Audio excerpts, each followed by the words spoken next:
কবর আখিরাতের প্রথম মঞ্জিল। ওসমান বিন আফফান রাদিয়াল্লাহু তাআলা আনহু কবরের পাশে এত বেশি কাঁদতেন যে তার দাড়ি ভিজে যেত।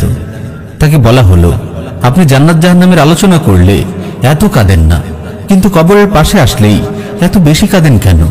তিনি উত্তর দেন, আমি রাসূল সাল্লাল্লাহু আলাইহি ওয়াসাল্লামকে বলতে শুনেছি, কবর হচ্ছে আখিরাতের প্রথম মঞ্জিল।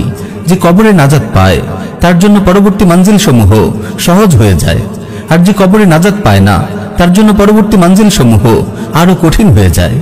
আমি তাকে আরো বলতে শুনেছি, আমি কবরের চেয়ে ভীতিকর কোনো দৃশ্য দেখিনি। প্রিয় ভাই ও বোন, কবর প্রতিনিয়ত ডাকছে আমাদের। প্রতিটি মুহূর্তে আমরা নিজেদের অজান্তেই পায়ে পায়ে এগিয়ে যাচ্ছি কবরের দিকে, কিন্তু অন্ধকার কবরের জন্য আমাদের কি কোনো প্রস্তুতি আছে? সুনানে তিরমিজিতে এসেছে, সাইয়্যিদুনা আবু সাঈদ খুদরি রাদিয়াল্লাহু তাআলা আনহু বলেন, একদিন রাসূল সাল্লাল্লাহু আলাইহি ওয়াসাল্লাম জানাজার নামাজে এসে দেখলেন কিছু লোক হাসাহাসি